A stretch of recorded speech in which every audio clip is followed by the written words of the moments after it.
Salut Jean-Paul, la Coupe du Monde est terminée, l'Olympique Lyonnais ça reprend, la saison, c'est dans un mois le début de la saison hein.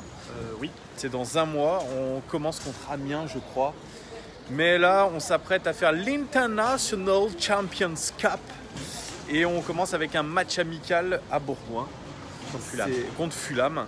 Ouais, ça va être la première, peut-être le premier vrai test non, où il va commencer à un peu se chauffer parce que quand tu affrontes Fulham c'est quand même un club qui est de retour en Première Ligue, qui vient d'acquérir Jean-Michel Seri. On en a parlé dans une précédente. Ouais, celui qui était à Nice. C'est une équipe anglaise rugueuse, hein, donc ça va déjà mettre les points sur les i. Il commence le championnat quand en Angleterre? Il commence le 10 août, 10 ou 11 août, ouais, pratiquement comme nous. Voilà. Donc eux aussi sont à un mois de la reprise du championnat. Donc ça va être aussi un bon moyen de se tester. Côté OL, on aura fait quand même une grosse semaine de préparation, surtout du physique avec pratiquement 2 séances par jour. Donc je crois que les mecs sont un peu rodés, hein, sont un peu chauds. Chaud. Chaud ou crevé. Mais vous, ouais, chaud ou crevé. Mais vous, les supporters, comme nous, on est en train de s'alarmer sur le fait que il n'y a aucune arrivée. On avait dit que l'OL était sur 3 mondialistes. Enfin, on avait dit, c'est Jean-Michel Aulas qui avait dit que le club était sur 3 mondialistes. La Coupe du Monde est finie pratiquement depuis une semaine et que dalle pour l'instant. Ouais, il faut peut-être être sûr des choix. Est-ce que c'est plusieurs pistes? On a évoqué comment il s'appelle le Belge? Le Belge Boyata. Boyata. Ouais, parce que alors. Mais on n'est pas les seuls dessus. Ouais, on n'est pas les seuls dessus. Il y a la Lazio qui est dessus. Il y a Fulham aussi qui est dessus. Et donc c'est un défenseur belge qui a fait la première partie de compétition. C'est la doublure de compagnie. Ouais, c'est la doublure de compagnie qui a fait plutôt 3 bons matchs de poule, hein, on va le dire, qui a été plutôt rassurant. Il joue au Celtic Glasgow. C'est un joueur qui est plutôt très très bon de la tête. Très rapide, oui. Ouais, très rapide, très vif. Alors il dit que Brendan Rodgers, l'ancien entraîneur de Liverpool, qui est entraîneur du Celtic Glasgow, l'a fait énormément évoluer parce qu'il avait des défauts de concentration. Ah merde. Ça te rappelle un certain Diakabi qu'on a vendu à Valence, ce qui est loin d'être rassurant. En tout cas, il a 27 ans et il a pris une petite cote sur le marché des transferts, notre ami Boyata. Ouais. Enfin bon, moi j'ai regardé un peu son CV. Ouais. Je vois qu'il a pratiquement tout le temps évolué en Angleterre.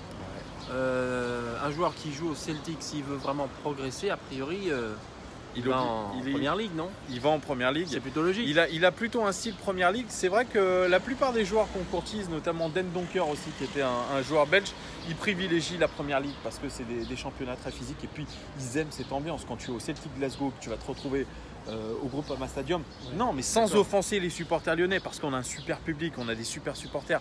Mais l'ambiance anglaise et écossaise, c'est pas pareil. Non, sûrement, mais encore une fois, il a goûté un petit peu à City, pas beaucoup, et le reste... il fait partie des joueurs, des milliers de joueurs de City qui ont sous contrat et qui prêtent. Effectivement, alors est-ce qu'il a envie vraiment d'aller dans un club de Première Ligue de moyenne zone ou de jouer la Ligue des Champions avec nous? C'est ça. Ah ouais, d'accord. Parce qu'en fait, ça part du fait que l'Olympique Lyonnais est en urgence absolue au niveau de la défense. Hein. On parle de West Ham qui est très très chaud sur Marcelo et on cherche vraiment ce défenseur d'expérience. On risque de se retrouver, comme je l'ai dit, avec Mapou et Morel en défense. Là, ça commence à faire un peu chaud. Mapou, il est en mode mercenaire, il veut continuer à toucher ses 350 000 quitte à pas jouer. Et puis Morel, il est, je crois, dans sa dernière année de contrat, donc il y a urgence. Il y a urgence, oui. Et pour l'instant, on ne voit rien venir, c'est surtout ça. Surtout si tu te retrouves avec le champion du monde de je ne sais plus quelle saison, là, Mapouille Margagnilia. Ouais, de 2012 avec Montpellier. C'était 2012 avec Montpellier. Ça René Girard. Ouais, René Girard, Olivier Giroud aussi. Il a quand même été champion de France, ce mec. Mais si tu te retrouves à être obligé de le mettre contraint et forcé, c'est peut-être pas un très très bon signal pour la suite. Tout à fait. Voilà, donc c'est ce chantier-là. Alors on parle aussi du départ d'Ndombele, qui est toujours courtisé par Tottenham. On risque de le vendre 40 millions d'euros. Et on est sur Sama Sekou, le milieu de terrain malien de Salzbourg, du Red Bull Salzbourg, qui a joué contre Marseille. Un joueur j'ai regardé les statistiques par rapport à Ndombele, il est bien meilleur que lui défensivement. Bien meilleur que lui. Par contre, offensivement, il n'y a rien à voir avec Ndombele qui est beaucoup plus fort. Oui, tu veux dire qu'il donc, le joueur n'apporte rien. Donc, c'est un profil plus défensif.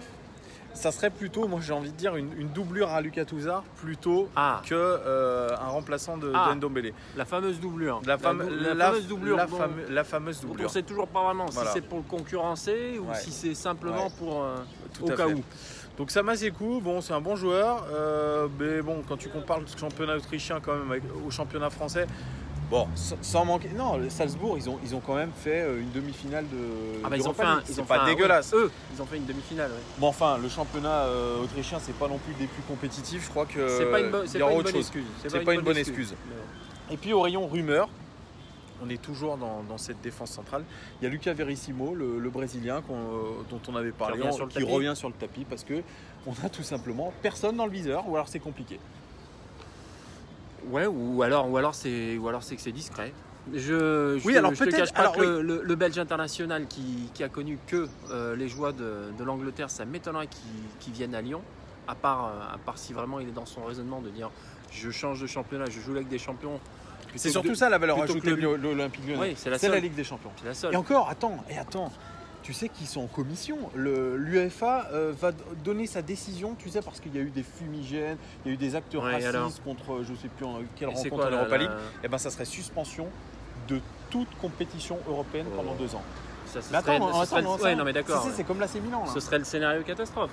Ça serait le scénario catastrophe. Donc là, ça, ils en parlent pas, l'ON. Eh ben non, parce qu'ils ont fait appel auprès du tribunal arbitral du sport, le TAS, et on attend la décision déjà la décision d'appel concernant le match contre Beşiktaş pour avoir ensuite l'autre décision.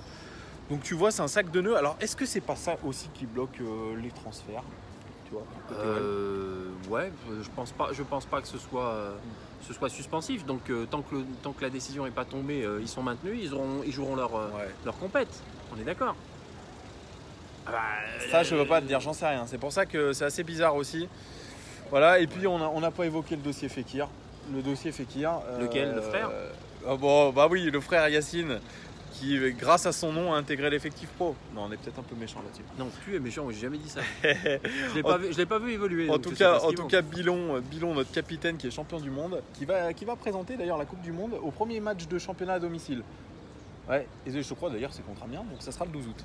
Le 12 août, il présente la Coupe du Monde, la réplique de la Coupe du Monde, à l'OL. Est-ce que ça sera un tour d'honneur plutôt? Et il prendra la direction de Liverpool.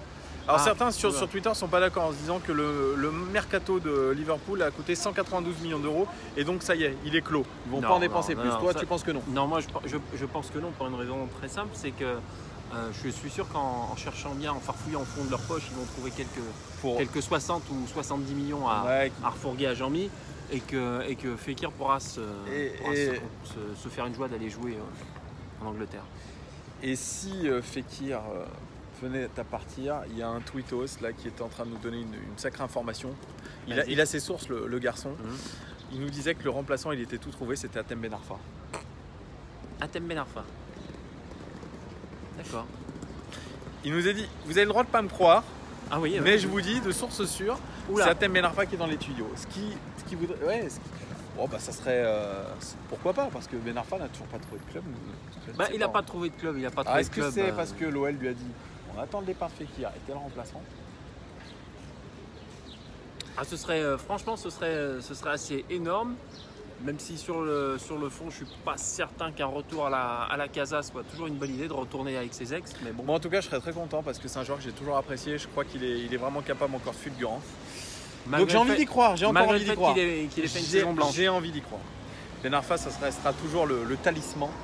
Et oui, je sors les grands mots. Donc pourquoi pas le revoir. Non, puis surtout qu'est-ce que vous en pensez le retour de l'enfant prodigue. Ouais, voilà, Lyon, parce qu'on a parlé du mercato de l'OL. Alors n'hésitez pas à liker cette vidéo déjà et puis commenter. Dites-nous ce que vous en pensez de ce mercato. Est-ce que ça vous fait flipper? Parce que finalement, on entend tout et n'importe quoi et on a du mal à se faire une idée. Est-ce que Jean-Michel Aulas est en train de faire le grip-sous? Tout ça pour rembourser l'emprunt de son grand stade. Voilà. Est-ce qu'il va nous sortir les millions? Est-ce que cette équipe va commencer le championnat avec aucune recrue? Parce que je ne crois pas quand même, il reste un mois. Voilà, n'hésitez pas. Une dernière question. Il avait joué Mapou le dernier match contre Sion. Il a joué le dernier match contre Sion. Tu t'en rappelles plus, j'ai l'impression que tu as une mémoire de poisson rouge. Je t'avais dit qu'il avait été mauvais et qu'il nous avait fait une toile. En même temps, s'il a été mauvais, il nous avait coûté un penalty. Donc, Mapou, mauvais, bon, c'est un peu pareil. Mais on verra s'il est aligné pour le match contre Fulham. Il devrait. En tout cas, ça sera une bonne raison de suivre l'Olympique Lyonnais contre Fulham. Ça va être sympa. On n'a pas besoin de bonne raison, on est des fans. Ouais, voilà. L'Olympique Lyonnais est une formidable raison d'être heureux, c'est ça, c'est ce qu'on disait. On sera devant notre écran parce qu'on ne sera pas au stade. Ça dépend. Ouais, parce que moi je pars en vacances là. Donc, on n'est pas obligé de connaître toute l'histoire de ta vie. Si, parce que je continuerai à faire des vidéos, peut-être sans toi, mais j'en ferai en tout cas pour panacher ce début de saison de l'Olympique Lyonnais. C'est un autre mot assez sympathique. Voilà les gars.